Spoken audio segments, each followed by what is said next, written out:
अस्सलाम वालेकुम, welcome to my YouTube channel and welcome to another video of Adobe Photoshop series. Adobe Photoshop की हमारी आज तीसरी क्लास है। पहली और दूसरी क्लास में मैंने आपको क्विक सिलेक्शन टूल और लेसर टूल जो है सिलेक्शन के लिए बताया था। सिलेक्शन बहुत ज़रूरी है एडिटिंग में। अगर आप फ़ोटो एडिटिंग कर रहे हैं तो उसमें आपको सिलेक्शन करनी, बहुत स्मूथ सिलेक्शन करनी आती होनी चाहिए। सिलेक्शन की इसलिए ज़रूरी है, क्यों सिलेक्शन करनी है, आज के टॉपिक में आपको डिटेल में बताया जाएगा। और सिलेक्शन ना करने से और करने से क्या नुकसान होता है, आइए सीखते हैं।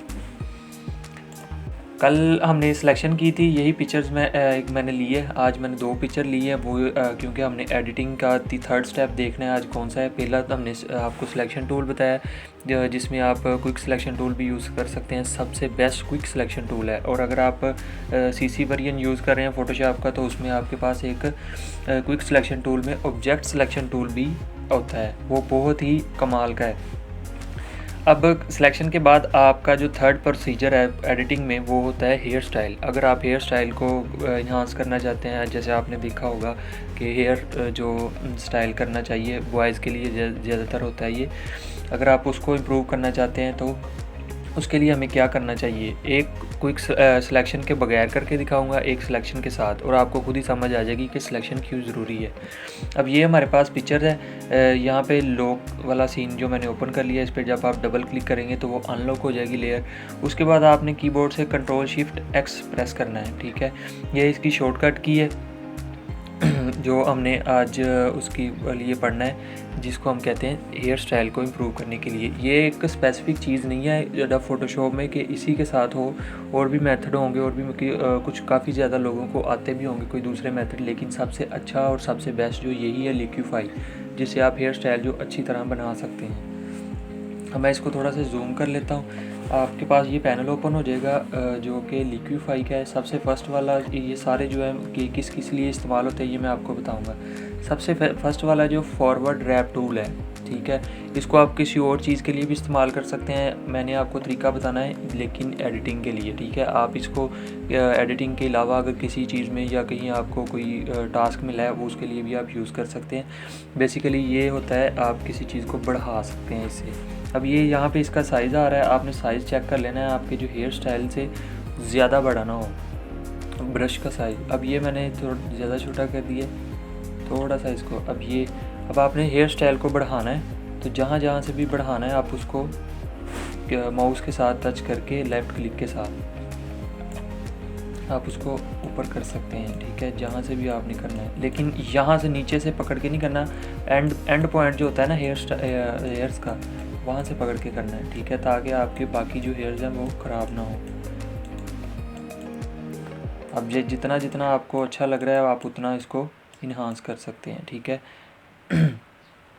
अब इधर से ओके करें और बिफ़ोर एंड आफ्टर की पिक्चर आप Ctrl+Z करके देखें। बिफ़ोर पहले ये थी, उसके बाद ये हो गया, ठीक है। ये एक बहुत अच्छा लुक देता है हेयर स्टाइल के साथ अगर आप लिक्विफाई कर लें तो। अब ये जो चीज़ थी, इसके बैकग्राउंड जो था वो सिंपल बैकग्राउंड था, कोई बड़ी चीज़ नहीं थी। मतलब कि अगर आप आउटडोर शूट पे जाते हैं तो पीछे कोई ना कोई चीज़ आएगी जिसको आप एडिट करते वक्त या लिक्विफाई करते वक्त वो ख़राब हो जाएगी। अब ये सिंपल बैकग्राउंड था। अगर मैं एक दूसरी पिक्चर लूँ जिसके बैकग्राउंड में कोई पार्क वगैरह है, ये भी मैंने अपनी पिक्चर ली है ताकि कोई मसला वगैरह ना हो। अब ये अगर मैं इसका हेयर स्टाइल बनाऊँ तो क्या मसला होगा विदाउट सिलेक्शन। अब Ctrl+Shift+X करते हैं, लिक्विफाई का शॉर्टकट की है Ctrl+Shift+X, इसका लिक्विफाई का शॉर्टकट की है। अब इसको अगर मैं थोड़ा सा जूम कर लेता हूँ, इसके अगर मैं हेयर स्टाइल करना चाहूँ, यानी ये सिंपल पिक्चर है, सिर्फ क्लिक की हुई है, इसको एडिट वगैरह भी कुछ नहीं किया, तो आप इसको अगर विदाउट सिलेक्शन यानी ऑब्जेक्ट और सब्जेक्ट को सिलेक्ट किए बगैर अगर अपनी हेयर स्टाइल को बढ़ाना चाहें तो क्या मसला आएगा। अब जैसे ही मैं इसको करूँगा तो आप चेक करें कि ये जो बैकग्राउंड वाली पिक्चर है वो भी मेरी मूवमेंट में आएगी। ये वाली चीज़, ये ठीक है, ये भी मेरी सारी जो मूवमेंट में आएगी। तो इसकी वजह से मेरी बैकग्राउंड की जो पिक्चर है वो सारी ख़राब हो जाएगी। हेयर स्टाइल तो बन जाएगा लेकिन पीछे से कुछ चीज़ ऊपर हो जाएगी, कोई नीचे हो जाएगी, जिसकी वजह से पिक्चर की जो बैकग्राउंड होगी वो ख़राब हो जाएगी। कुछ ये चेक देखें, इस जगह पे पहले ये सिंपल था। जब मैंने इसको एडिट किया तो ये पीछे जो बैकग्राउंड है वो सारा ख़राब हो गया। इसको सॉल्व करने का एक ही तरीका है, अगर आप इसकी सिलेक्शन कर लें। अब इसकी सिलेक्शन कैसे करनी है, कल वाले लेक्चर में मैंने बताया था। आप क्विक सिलेक्शन टूल से भी कर सकते हैं। क्विक सिलेक्शन में सबसे फर्स्ट वाला जो ऑब्जेक्ट सिलेक्शन टूल है वो बहुत ही ज़बरदस्त है। आपका जो भी ऑब्जेक्ट है उसको आप जैसे क्रॉप टूल को यूज़ करते हैं वैसे ही आपने यूज़ करके ड्रैग करना है।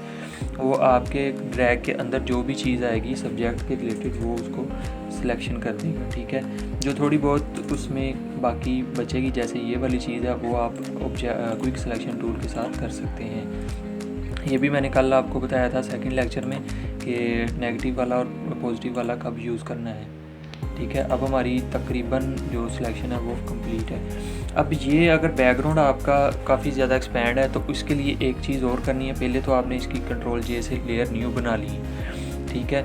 ये लेयर न्यू बनाने के बाद आपने इस जो पिक्चर आपकी ये वाली आ रही है इस पे लाके कंट्रोल प्रेस करके सिंगल टाइम लेफ़्ट क्लिक करना है। आपकी सिलेक्शन जो है दोबारा वापस आ जाएगी। इससे होगा क्या, जो आपकी बैकग्राउंड होगी उस पर कोई भी असर नहीं पड़ेगा। चाहे आप लिक्विफाई करें, जो भी काम करें, आपकी फ्रंट पेज पिक्चर जो है उसी पे काम होगा। ये करने के बाद आपने सेलेक्ट पे आना है और मॉडिफाई करने के बाद जो आपकी सिलेक्शन होगी वो थोड़ी सी एक्सपेंड करनी है। 2% ही कर दें तो काफ़ी है, 2 पिक्सल। अब इसको एक्सपेंड करने के बाद आपकी जो ये पिक्चर है इस पर राइट क्लिक करना है माउस से और फीदर लगा देना है 5 का या 3 का। कम रखें तब भी ठीक है, लेकिन 5 के अंडर रखें तो बेहतर है। ये के लिए होने के बाद आपने इसको कर देना है कंट्रोल डी से लेयर को ख़त्म, ठीक है। सिलेक्शन जो भी आपकी सिलेक्शन होगी उसको ख़त्म कर देना है।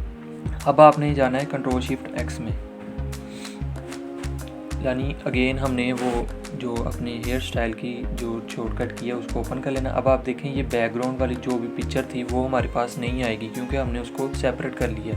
अब जो भी हम एडिटिंग करेंगे उस पर का कोई भी असर जो है वो बैकग्राउंड पे नहीं पड़ेगा ना। हेयर स्टाइल करने से उसका जो बैकग्राउंड की मूवमेंट होगी, जो भी आप काम करेंगे ये आपके ऑब्जेक्ट पे ही होगा। अब आप इसका हेयर स्टाइल जैसे मर्जी बनाएं, कोई इसमें इशू नहीं होगा। इसमें सबसे पहला टूल जो है वो आपकी चीज़ कोई भी चीज़ हेयर स्टाइल नहीं, इसमें आप कुछ और भी अगर आपके कहीं और काम आ सकता है ये वाला टूल तो आप लिक्विफाई करके इसको यूज़ कर सकते हैं। मैं ज़्यादातर मोस्टली इसको हेयर स्टाइलिंग में ही करता हूँ यूज़। अब आप हेयर स्टाइल अपनी मर्ज़ी से बनाएं जहाँ से भी आपने, लेकिन कोशिश करें एट दी एंड जो पॉइंट होता है हेयर्स का वहाँ से ही उठाएं। ये ना नीचे से पकड़ के फेस भी ख़राब हो जाएगा,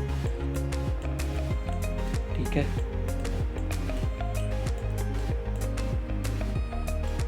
ये आपका हेयर स्टाइल बन जाएगा। अब देखें जो बैकग्राउंड पिक्चर थी वो एज इट इज़ वैसे जैसी है वैसी थी, इधर से कोई चीज़ ख़राब नहीं हुई। हमारा हेयर स्टाइल भी बन गया और बहुत ही अच्छा और बहुत ही स्मूथ किस्म का ये चीज़ होगी। उसके बाद जो दूसरा टूल इसी में लिक्विफाई में आता है, ये हेयर स्टाइल अगर आप इधर तक भी करें तो बहुत ईजी है। कुछ लोगों के हेयर जो होते हैं वो कर्ली होते हैं, उनके लिए ये या बिखरे होते हैं तो उनको इकट्ठा करने के लिए ये वाला पुकर टूल जो है वो यूज़ होता है। यानी ये डेंस कर देगा, जो भी आपके हेयर्स हैं उनको स्ट्रेच करेगा। अब जैसे ही मैं ये इसका साइज़ करके इसको ऐसे करता हूँ, ये चेक करें ये अंदर की तरफ जा रहे हैं, ठीक है। अगर आप ये भी ज़्यादा आपका हेयर स्टाइल कुछ ज़्यादा बढ़ गया है तो आप इसके कॉर्नर पॉइंट्स इक्वल करने के लिए यानी स्ट्रेट करने के लिए इसके कॉर्नर पॉइंट्स पे इसको चला सकते हैं। ये ऐसे आपकी सारा जो हेयर स्टाइल है वो इक्वल हो जाएगा एक तरह से। अगर ऊपर नीचे है तो सारा वो इक्वल हो जाएगा। उसके बाद अगर आप हेयर स्टाइल को थोड़ा बढ़ाना चाहते हैं, ये वाला जो था जो डांस करने के लिए है और ये ब्लोट टूल है वो आपके हेयर स्टाइल या किसी भी चीज़ को बढ़ाने के लिए, कह दो मोटापा करने के लिए ये यूज़ होता है। अब अगर इसको देखें ये ठीक है, अगर आप इसको लेफ़्ट क्लिक प्रेस करके एक्सपेंड करेंगे तो ये आपका इस तरह बनेगा। अब आप देखें कि आपका जो हेयर स्टाइल है वो बहुत ही अट्रैक्टिव, बहुत ही अच्छा हेयर स्टाइल बन जाएगा। आप इस टूल को यूज़ करके एक अच्छा हेयर स्टाइल बना सकते हैं जो कि कोई भी मुश्किल काम नहीं है। इसको हम लिक्विफाई कहते हैं, इसकी शॉर्टकट की कंट्रोल शिफ्ट एक्स है, ठीक है। इसको आप यूज़ करें और कैसे यूज़ करना है, आपने सिलेक्शन टूल लाजमी करनी है वरना आपका बैकग्राउंड जो है वो ख़राब हो जाएगा जिसका आपको बहुत ज़्यादा मसला होगा। ये 3 टूल ही आप यूज़ करके अपना अच्छा जो है हेयर स्टाइल वो इन्हांस कर सकते हैं, ठीक है। और इसके अलावा अगर आपने कोई भी जैसे ये हेयर स्टाइल को थोड़ा सा मूव करना हो यानी पीछे की तरफ, सम टाइम काफ़ी लोगों की होती है ये कि पीछे की तरफ जो हेयर स्टाइल होना चाहिए, तो ये आप इसको यूज़ कर सकते हैं, ठीक है। तो ये जो आपके बाल हैं वो सारे पीछे की तरफ चले जाएंगे। इधर से आप ओके करें तो ये आपका हेयर स्टाइल बहुत ही अच्छा और बहुत ही उम्दा जो विदाउट हेयर ड्रायर जो आपका हेयर स्टाइल बन जाएगा। ठीक है, ये थी हमारी आज की क्लास जिसमें हमने हेयर स्टाइल बनाने का मेथड देखा है। इंशाल्लाह कल की क्लास में हम देखेंगे कि कैसे आप फेस को रीटच कर सकते हैं और कौन कौन से मेथड हैं फेस को रीटच। फेस का एडिट करना सबसे अच्छा और सबसे मुश्किल काम है एक फ़ोटो एडिटिंग में। ठीक है, और इसको आसानी और थोड़ी ही टाइम में कैसे करना है वो मैं आपको इंशाल्लाह कल नेक्स्ट लेक्चर में बताऊँगा। अगर वीडियो पसंद है तो वीडियो को लाइक करें, चैनल को सब्सक्राइब करें और बेल आइकन पे लाजमी क्लिक करें ताकि आने वाली वीडियो का सबसे पहले नोटिफिकेशन आपको मिले। अपना बहुत सा ख्याल रखिएगा। इंशाल्लाह आपसे मुलाकात होगी कल नेक्स्ट लेक्चर में।